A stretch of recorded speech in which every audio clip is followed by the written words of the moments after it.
Interface first year chapter number 4 work in energy. एक next topic के साथ enter conversion of energy. Basically हम लोग यहाँ पे पोटेंशियल और काइनेटिक एनर्जी का चेंज देखेंगे जो आपकी टेक्स्ट बुक में भी है, जहाँ से क्वेश्चन भी आपके बनते होते हैं। इसके केसेस हम लोग देखेंगे एमडी कैट और ईटा के लिहाज से। So let's start our topic that is enter conversion of kinetic energy and potential energy. इस टॉपिक पे जाने से पहले एक चीज आप लोग देखें। फर्ज करें यहाँ पे आपके पास कोई एक इंक्लाइन प्लेन है। लेट करें आप लोग इस इंक्लाइन प्लेन की बात कर रहे हैं। यहाँ पे आपके पास कोई एक इंक्लाइन प्लेन है which is placed to a certain height from the earth surface. Let करें ये उसकी हाइट है फ्रॉम द अर्थ सरफेस, और इसको मैं ले रहा हूँ सरफेस ऑफ अर्थ की बात कर रहा हूँ, अर्थ सरफेस इसको ले रहा हूँ। अब सपोज करें यहाँ पे कोई ब्लॉक पड़ा हुआ है इस इंक्लाइन प्लेन के ऊपर, यहाँ पे आपके पास कोई ब्लॉक पड़ा हुआ है। लेट करें यहाँ पे ये इंक्लाइन प्लेन है और इधर आपके पास क्या पड़ा हुआ है, कोई ब्लॉक पड़ा हुआ है ऑफ सर्टेन मास m। ये बिल्कुल हाइट पे पड़ा हुआ है और ये वाला पोर्शन जो आप लोग ले लें, लेट करें ये पॉइंट A आपके पास है। ये ब्लॉक है जिसका मास आपके पास क्या है, m है, और ये हाइट h पे पड़ा हुआ है एट द पीक पोर्शन। अभी हमने इससे पिछली वीडियो में भी डिस्कस किया था, ये अर्थ सरफेस से सर्टेन हाइट पे है तो डेफिनेटली इसके पास पोटेंशियल एनर्जी होगी। रेस्ट में भी है, पोजीशन आप लोग डिटेक्ट कर रहे हो with respect to this reference, reference is the earth. So यहाँ पे पॉइंट ए के ऊपर आपके पास क्या है, देखिए पॉइंट ए के ऊपर बॉडी के पास potential energy at point A वो किसके बराबर है, वो आपके पास है mgh। पोटेंशियल एनर्जी ये मैक्सिमम है और ये कहाँ पे है, ये आपके पास है पॉइंट ए के ऊपर। अगर मैं यहां पे बात करूं ना तो बात इधर इसी पॉइंट की में जो काइनेटिक एनर्जी आपके पास है पॉइंट ए पे, वो काइनेटिक एनर्जी क्या है, वो आपके पास जीरो है because block is in state of rest. और हमने देखा था काइनेटिक एनर्जी तो मोशन की वजह से होती है, but potential energy with respect to the some reference, और रेफरेंस हाइट है तो आपके पास क्या होती है, mgh के बराबर। चलिए अब ऐसा करें, इस ब्लॉक पे सपोज करें हम लोग फोर्स लगा रहे हैं और इसको डाउनवर्ड हम लोग क्या कर रहे हैं, मूव कर रहे हैं। जितना आप लोग इसको फोर्स लगा के इसको डाउनवर्ड मूव करेंगे, यहाँ पे आपने कोई फोर्स लगा दी और इस फोर्स की वजह से ब्लॉक किधर मूव कर रहा है, वो डाउनवर्ड मूव कर रहा है। सपोज करें ब्लॉक आपके पास यहाँ पे पहुंचा है तो यहाँ पे रिस्पेक्टिव आप लोग हाइट देखें ना तो ये आपके पास हाइट कम हो जाएगी, लाइक दिस इज h और ये आपके पास क्या हो जाएगा, h2 हो जाएगी। तो यहाँ पे देखें h2 ये लेस है as compare to the h। इसका मतलब है यहाँ पे पोटेंशियल एनर्जी इस पॉइंट पे क्या होगी, ये कोई पॉइंट है, इस पॉइंट पे पोटेंशियल एनर्जी आपकी क्या हो जाएगी, वो कम हो जाएगी। मतलब जैसे ही आप लोग इस ब्लॉक को मूव करवाएंगे तो पोटेंशियल एनर्जी क्या हो जाएगी, वो लॉस हो जाएगी। और काइनेटिक एनर्जी क्या हो रही है, काइनेटिक एनर्जी यहाँ पे क्या हो रही है, गेन हो रही है। अब अगर आप लोग इसके मोशन की बात करें, जब ये मूव हो रहा है, डाउनवर्ड मूव हो रहा है, और याद रखें मैं यहाँ पे जो केस ले रहा हूं, कौन सा केस ले रहा हूं, विदाउट फ्रैक्शन। ये चीज आप लोग देखें, विद फ्रैक्शन कोई और चीज हो जाएगी, रिलेशन कुछ और बनेगी। यहां पे मैं जो बात कर रहा हूं वो बात कर रहा हूं विदाउट फ्रैक्शन, कि यहां पे फ्रैक्शन आपके पास नहीं है। तो आपके पास क्या होगा, when this block is moved toward the point, let's suppose करें ये पॉइंट बी की तरफ आप लोग इसको मूव करवा रहे हैं, तो जब आप लोग इसको यहां पे मूव करवा रहे हैं तो आपके पास क्या है, पोटेंशियल एनर्जी पहले मैक्सिमम थी इस पॉइंट पे, अब आप लोग हाइट कम करवा रहे हैं तो पोटेंशियल एनर्जी क्या हो जाएगी, ये डिक्रीज हो जाएगी। तो आप लोग लिखेंगे when the body moves without fraction, आप लोग लिखें व्हेन ब्लॉक क्या होगा, वो मूव करेगा, व्हेन ब्लॉक मूव्स। और ये मूव किधर कर रहा है, मूव कर रहा है डाउनवर्ड। तो आपके पास क्या हो जाएगा, पोटेंशियल एनर्जी का जो लॉस होगा उतना ही आपके पास क्या हो जाएगी, काइनेटिक एनर्जी आपकी गेन हो जाएगी। This is known as enter conversion of energy. मतलब law of conservation of energy hold करना है। यहां पे अगर पोटेंशियल एनर्जी सपोज करें 4 जूल की है, काइनेटिक एनर्जी 0 है। जैसे जैसे ये डाउनवर्ड मूव करेगा पोटेंशियल एनर्जी लेट्स सपोज करें 3 जूल की है तो काइनेटिक एनर्जी 1 जूल की होगी। फिर हर पॉइंट पे sum of the potential and kinetic energy वो 4 जूल पर होना चाहिए। मतलब जिस अमाउंट से पोटेंशियल एनर्जी का लॉस आ रहा है, डिक्रीज हो रहा है, उस अमाउंट से काइनेटिक एनर्जी क्या हो रही है, वो इंक्रीज हो रही है। और कब की बात कर रहे हो, जब आप लोग फ्रैक्शन को यहां पे नहीं कंसिडर कर रहे हो।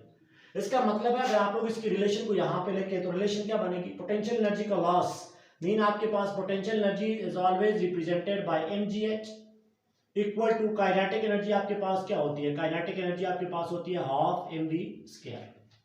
अगर यहाँ से आप लोग बात दफा वो क्वेश्चन पूछ रहा होता है, यहाँ से अगर आप लोग वेलोसिटी की वैल्यू फाइंड आउट करें तो आपके पास क्या हो जाएगा, M S cancel out with this one, so velocity आपके पास क्या हो जाएगी, अंडर रूट 2 टाइम ऑफ आपके पास क्या हो जाएगा जी एच।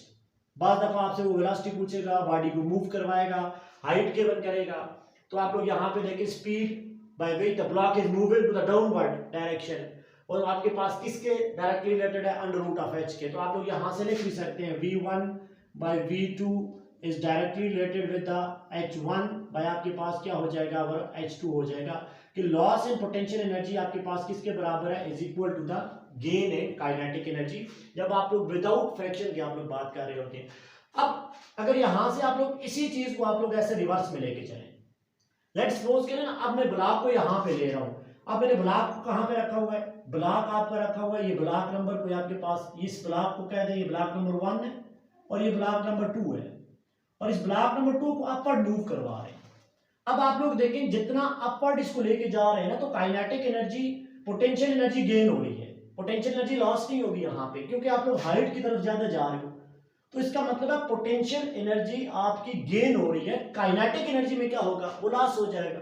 तो अगर आप लोग इस ब्लॉक की बात करेंगे, ब्लॉक 2 की मैं बात कर रहा हूं, यहां पे आप लोग लिखें जब ब्लॉक की तरफ मूव कर रहा है, व्हेन ब्लॉक मूव्स अपवर्ड, तो अपवर्ड जा रहे हो सर्टेन हाइट की तरफ, पोटेंशियल एनर्जी इज इंक्रीजिंग, तो इसका मतलब है आप लोग क्या लिखोगे यहां पे, तो ये वैल्यू हो जाएगी काइनेटिक एनर्जी का loss is equal to the potential energy का गेन। ये चीज आपने ध्यान में रखना है, अपवर्ड मूव कर रहे हो पोटेंशियल एनर्जी गेन होगी, काइनेटिक एनर्जी क्या हो जाएगी, लॉस हो जाएगी, डाउनवर्ड मूव कर रहे हो पोटेंशियल एनर्जी लॉस हो रही है और काइनेटिक एनर्जी क्या हो रही है, गेन हो रही है। रिलेशन में कोई फर्क नहीं पड़ेगा, रिलेशन आपका बिल्कुल सेम एज इट इज रहेगा, क्योंकि यहाँ पे हम लोग विदाउट फ्रैक्शन की बात करेंगे। चलिए ऐसा काम करें, अब विद फ्रैक्शन देख लेते हैं। अब इस चीज को हम लोग देख रहे हैं विद फ्रैक्शन, ये केस नंबर 2 है, आप लोग यहां से देखें विद फ्रैक्शन।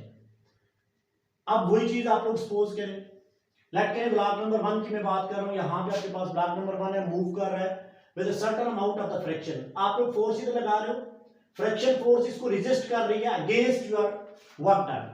अब आपके पास होगा क्या, ये रिलेशन कैसे लिखेंगे आप लोग, आपने रिलेशन लिखना है पोटेंशियल एनर्जी का जो लॉस है, क्योंकि ये बॉडी किधर मूव कर रही है, यहां पे हम लोग ब्लॉक 1 की बात कर रहे हैं, जब ब्लॉक आपके पास किधर मूव कर रहा है, ब्लॉक मूव कर रहा है डाउनवर्ड, ये चीजें में याद रखनी है, तो पोटेंशियल एनर्जी क्या होगी, वो लॉस हो जाएगी, is equal to the kinetic energy gain, जो काइनेटिक एनर्जी उसकी ज्यादा हो रही है, plus the work done against force of friction, this is most important, against friction force, where capital sorry small f is the force of friction.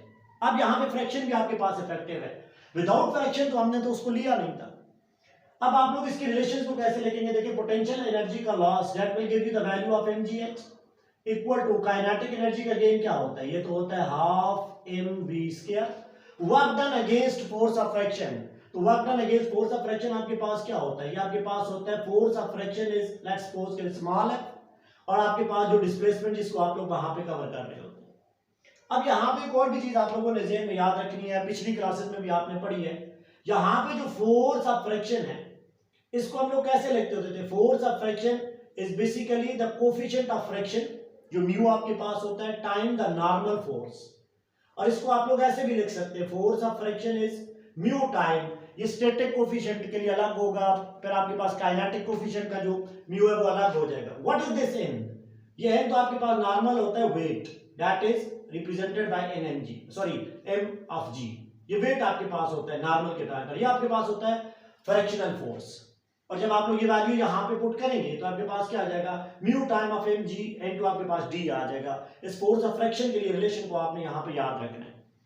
अब अगर यहां से मैं v की वैल्यू फाइंड आउट करूं, ठीक है, आप लोग v की वैल्यू फाइंड आउट करें तो v की वैल्यू क्या आ जाएगी, अगर इस केस से v की वैल्यू फाइंड करें तो वैल्यू हो जाएगी mgh, इसको उठा के तो लेके आ जाए तो माइनस हो जाएगा fd इक्वल टू आपके पास क्या हो जाएगा हाफ mv²। आपने v की वैल्यू फाइंड आउट करनी है तो ये वैल्यू क्या बन जाएगी mgh माइनस fd, ये 2 इधर आके आपके पास क्या हो जाएगा, ये मल्टीप्लाई हो जाएगा डिवाइडेड बाय m, और यहाँ पे वैल्यू आपकी क्या आ जाएगी under root. Now this will be the speed whenever you are dealing with the force of friction. बाद दफा वो क्वेश्चन पूछेगा आपके पास, हाइट गिवन करेगा, mass of that block given करेगा, फोर्स ऑफ फ्रिक्शन की वैल्यू को गिवन करेगा। अगर ये गिवन ना की तो आपको म्यू की वैल्यू और आपके पास मास की वैल्यू अगर होगी तो आप लोग g is 9.8 और 10, तो आप लोग इजीली जो है वो वैल्यूज यहाँ पे फाइंड आउट कर सकते हैं किस स्पीड के साथ ये बॉडी जो है वो मूव करेगी। अब ये चीज आप लोग ध्यान में रखें। विद फ्रैक्शन अगर आप लोग बात कर रहे हैं यहाँ पे, तो विद फ्रैक्शन जब बात कर रहे हैं तो ये स्पीड कम होगी, बिकॉज यहाँ पे आपकी फोर्स आपका वर्क डन रेजिस्ट हो रहा है, और ये वाला यहाँ पे विदाउट फ्रैक्शन की बात कर रहे हो तो ये आपके पास क्या हो जाएगा, ये ज्यादा हो जाएगा। अब चले ये तो अपने उस केस की बात की जब ब्लॉक नंबर 1, ये ब्लॉक नंबर 1 है, दोनों केसेस में मैं यहाँ पे ब्लॉक को सेम ले रहा हूँ। अब अगर आप लोग इस ब्लॉक को अपवर्ड मूव करके लेके जा रहे हैं तो फिर ये रिलेशन आपके पास कैसे बनेगी। देखें विद फ्रैक्शन में बात कर रहा हूं और ब्लॉक की तरफ मूव करवा रहा हूं, ब्लॉक में मूव करवा रहा हूं अपवर्ड ब्लॉक में मूव करेंगे तो काइनेटिक एनर्जी क्या हो जाएगी, वो लॉस हो जाएगी। तो आपकी रिलेशन क्या बनेगी, काइनेटिक एनर्जी कोई loss equal to potential energy का गेन प्लस आपके पास जो वर्क डन हो जाएगा against the force of friction, that is F into D। अब अगर यहां पे आप लोग रिलेशन लेके तो काइनेटिक एनर्जी का लॉस क्या हो जाएगा, kinetic energy is always half mv square, potential energy का गेन आपके पास क्या हो जाएगा, दैट इज mgh, और प्लस आपके पास क्या हो जाएगा F of D आपके पास हो जाएगा। और अगर यहां से मैं V की वैल्यू फाइंड आउट करूं तो V की वैल्यू क्या हो जाएगी, √2 टाइम ऑफ mgh प्लस आपके पास क्या हो जाएगा fd, और डिवाइडेड बाय आपके पास क्या हो जाएगा, यहाँ पे m डिवाइड हो जाएगा। सो साइन आपके पास चेंज हो जाएगा, लेकिन याद रखेंगे यहाँ पे फोर्स ऑफ फ्रिक्शन आपकी जब होगी तो these two relation are most important, यहीं से आपकी जो है वो क्वेश्चन वार दफा बन रहे होते हैं। अब एक चीज आप लोग देखें, अगर आप लोग एक टावर की बात करते हैं, सपोज करें आपके पास यहाँ पे टावर है और इस टावर पे आपके पास कोई बॉडी पड़ी हुई है, लेट करें यहाँ पे आपके पास कोई बॉल पड़ी हुई है, सर्टेन मास है, तो इस टावर के पास बॉडी के पास क्या होगा, इस बॉडी के पास होगी पोटेंशियल एनर्जी, वो आपके पास किसके बराबर हो जाएगी, mgh, where at this point the kinetic energy क्या है, वो जीरो हो जाएगी। If this ball is released, आप इस बॉल को क्या कर रहे हैं, रिलीज कर रहे हैं, ये डाउनवर्ड मूव कर रही है, तो ये तो वही केसेस है जैसे ब्लॉक आपका डाउनवर्ड मूव कर रहा था, तो आपके पास क्या हो रहा है, पोटेंशियल एनर्जी किसी पॉइंट पे ये डिक्रीज हो रही है, और जिस अमाउंट से पोटेंशियल एनर्जी डिक्रीज हो रही है उसी अमाउंट से काइनेटिक एनर्जी क्या हो रही है, इंक्रीज हो रही है। बट ओवरऑल जो वैल्यू होगी वो आपके पास क्या रहेगी, ओवरऑल वैल्यू आपकी कांस्टेंट रहेगी, that is known as law of conservation of energy. Decrease in potential energy is equal to the increase in kinetic energy. So आप लोग इसी को कहते थे, energy can neither be created nor destroyed, but it can change from one form to another form. अब आप लोग let's suppose करें इसके बिल्कुल आप लोग हाफ पे आ गए हो, यहां पे सपोज करें पोटेंशियल एनर्जी आपके पास क्या है, आपके पास mgh है, तो हाइट अगर हाफ हो गई है तो पोटेंशियल एनर्जी का डिक्रीज कितना हो जाएगा, वो हाफ हो जाएगा। और पोटेंशियल एनर्जी अगर आपके पास डिक्रीज हो गई है, हाफ वैल्यू से आपके पास क्या हो रही है, डिक्रीज हो रही है, तो काइनेटिक एनर्जी भी इंक्रीज कितनी वैल्यू से हो जाएगी, वो हाफ वैल्यू से हो जाएगी। And when this ball is just touch the surface of the earth, तो यहां पे आप लोग देखें पोटेंशियल एनर्जी क्या हो जाएगी, वो जीरो हो जाएगी। जैसे यहाँ टॉप पे काइनेटिक एनर्जी जीरो थी, क्योंकि अर्थ को तो आपने रेफरेंस माना हुआ है, और यहाँ पे जो आपके पास काइनेटिक एनर्जी है that will becomes a maximum. और कितनी मैक्सिमम होगी, जितनी आपकी पोटेंशियल एनर्जी उस पॉइंट पे मैक्सिमम थी। इसका मतलब है आप लोगों ने ये भी चीज हम लोग बात कर रहे हैं विदाउट फ्रैक्शन। विद फ्रैक्शन आपने फिर वर्क डन वाली वैल्यू देखनी है कि वहां पे work done against the force of fraction जो आपके पास होगा। सो ओवरऑल डिस्कशन में आपने ये चीज देखी है कि एंटर कन्वर्जन आपकी दो केसेस में ज्यादा एक्सप्लेन होती है, विद फ्रैक्शन और without fraction. When the body is moving from the peak toward the downward, peak toward the surface of the earth, potential energy loss होगी, काइनेटिक एनर्जी गेन हो रही होती है, और आपने यहां पे रिलेशन इसके पढ़े विदाउट फ्रैक्शन। और यही चीज आपकी आ जाएगी with fraction, but with fraction में work done against the force of fraction का फार्मूला आपका इंतहाई इंपॉर्टेंट होता है। तो यहाँ से वो न्यूमेरिकल टाइप आपके कुछ क्वेश्चन देगा, यहाँ पे आप लोगों को आपने उसको सॉल्व करना है। अगर रिलेशन आप लोगों को आ रहे हैं तो आपको कोई प्रॉब्लम नहीं होगी। यहाँ से भी आपके पास वैल्यू आ रही है, यहाँ से भी v की वैल्यू आ रही है, you can easily determine the value, you can easily find the value of the v अगर आप लोगों को ये चीज़ यहाँ पे गिवन हो। अब इस पर कुछ थोड़ा एक बार प्रैक्टिस करें, उम्मीद है आपको ये चीज़ समझ आई होगी। Thank you.